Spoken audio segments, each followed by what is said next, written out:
and TV, but it's the economic investment that NASA has made in the state of Texas and that Texas has made into NASA. 1,800 aerospace companies are based in the state of Texas now. 1,800. 150,000 jobs are directly related to aerospace here in the state of Texas. That's 1 out of every 10 jobs in the United States in aerospace are right here in the state of Texas. And that's just the direct jobs. Let's talk about the technology that this space has created in Texas. Telecommunications, transportation, healthcare, broadband, you name it, this space has created an economic windfall for the state of Texas. And what we did this past session with HB 3447, with Dr. Bonham's leadership, and Dennis Paul, we're in Dennis Paul's district right now. Dennis, thank you. He's always been a leader on aerospace as well, and led that caucus. But Dr. Bonham creating this commission and this consortium, which, by the way, was one of the most sought after appointments that I've seen and my staff has seen in decades. The individuals trying to be appointed to this commission came from all over the state, and some of the most highly qualified individuals that I've ever seen. And it was some of the most difficult decisions. I don't want to speak for the governor or for the lieutenant governor, but for myself, it was very difficult because that's how qualified they are. Economic development, military, academic research, military, commercial, civil aviation. They came from all sectors, and we have the best and the brightest standing behind us right now, ready to serve the state of Texas. Texas A&M is going to be a huge partner in this. We know that. Leveraging our higher education institutions is something we always try to do in the state of Texas. Last week, a week ago today, we had the CHIPS Act in Dallas, and leveraging our institution of higher education for that as well. So it's just great to double down on the resources we have, specifically for Texas A&M.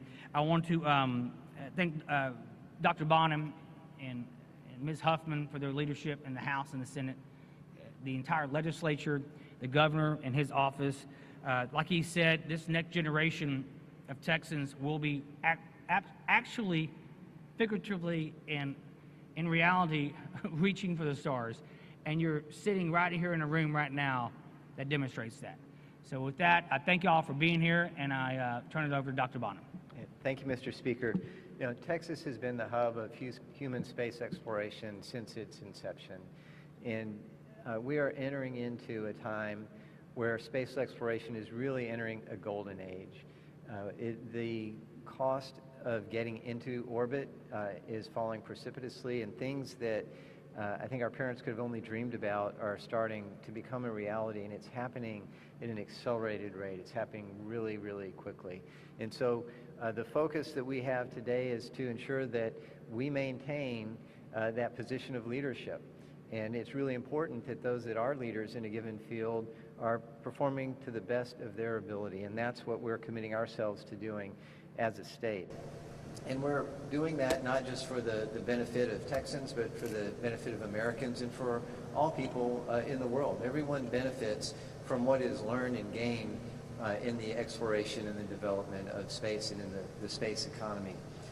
As the speaker mentioned, when you look at the experience, the caliber, the accomplishment of the people who are serving on this commission and consortium, I would submit to you there is not a comparable group on planet Earth. This is the most talented and most experienced group that you're going to find when it comes to space.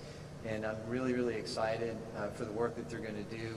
I'm also really appreciative of the fact that people who could be spending their time at any given moment doing really highly productive things have seen the value to invest themselves into this effort. And so I want to thank them now for the good work that they're going to do, and let them know that we're committed to supporting them and to taking action on the strategic plan and on the initiatives that they deem to be the biggest return on investment for Texans. And I'm just going to close by telling you that also like the speaker, and I see William Harris of Space Center Houston here, I have fond memories as a child of my parents putting myself and my 3 siblings in the station wagon, and we would pull right up here onto the campus. It wasn't really a secure area at that time, and get out and walk around. And to be here today is just really, it's really an amazing thing. I could never have dreamed at that time of being in this situation. And so when you see little kids running around the Space Center, just keep in mind, those little kids are the future. And someday some of them are going to be sitting at a table like this, talking about things that we can only dream about today. Some of them will end up being astronauts. Some of them will be leaders, scientists, engineers. It really is a great day. It's a great day for what we're going to do, and it's a great day to inspire the next generation of leaders. Thank you. And now, Vanessa Weiss. Good morning.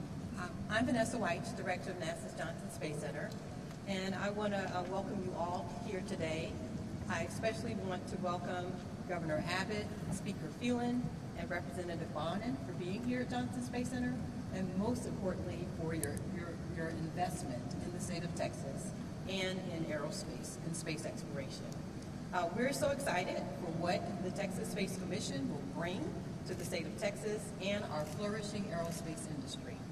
At NASA's Johnson Space Center, as you said, we have been the foundation for more than 60 years of human space exploration.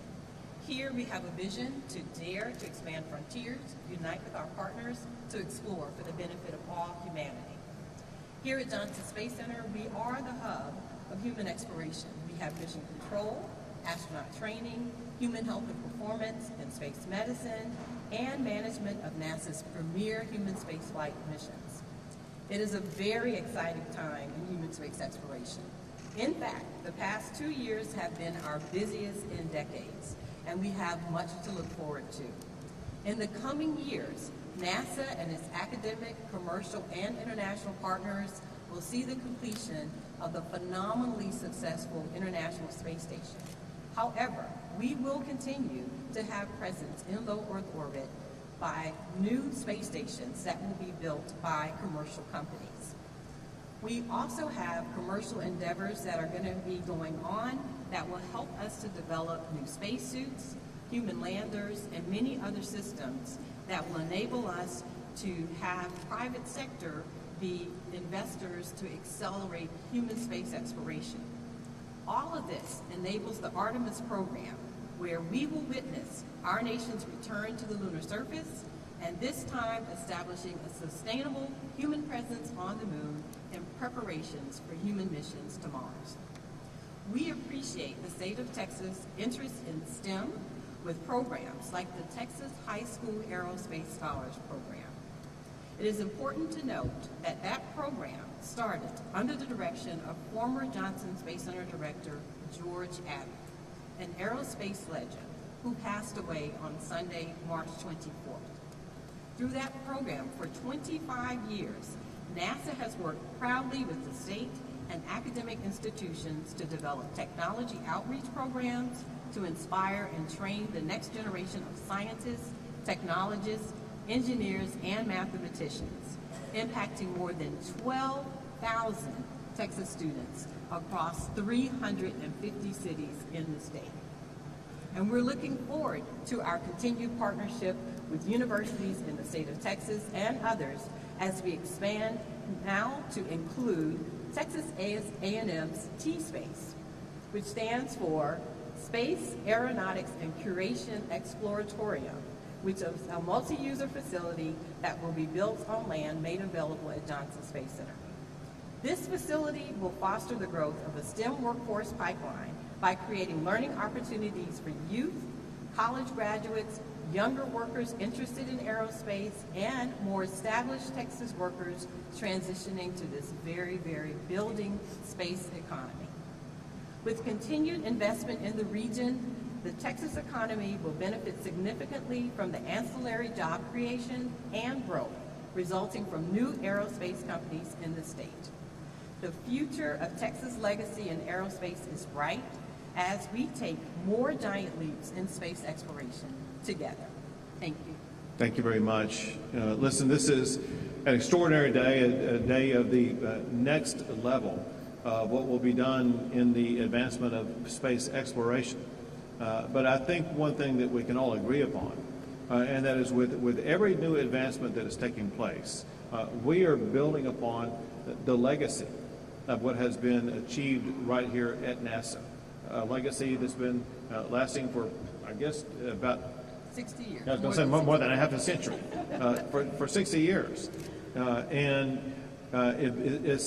know gathered in this room here today are many of the hardworking members of NASA at different positions. And I know that the astronauts, who are the stars, they get the attention.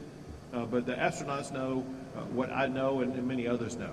And that is, this is an extraordinary team effort. And I want to express my gratitude as governor of the state of Texas for everybody associated with the NASA program, for the hard work that you put in every day, for the exceptionalism that you achieve. I also want to publicly say something that is it's a challenge. I'm going to lay down a challenge today. Texas is the leader in space exploration. We are the economic hub across the world for this issue. We need to be in the forefront for the future to make sure that we are graduating the students from our universities that are equipped to maintain that leadership. It's time that our premier universities that are so closely connected to this incredible program here, as well as the other private companies around the state of Texas, that they have a launch pad moment themselves to advance education. We have the chancellor from Texas A&M here today. My challenge to him, which will be made to other universities in the state of Texas also, let's have a space race unto itself in the education sector, with our universities competing to be who will be first to have a degree program, undergraduate and maybe post-undergraduate, in space engineering. Will it be Texas A&M? Will it be the University of Texas? Will it be the University of Houston? I have no idea, but as of right now, the race has begun to see which university in the state of Texas will be the first to offer a degree program in space engineering. We have a space bracket. Let's do it. Thank you all very much to NASA, to everybody involved in the entire space program across the great state of Texas.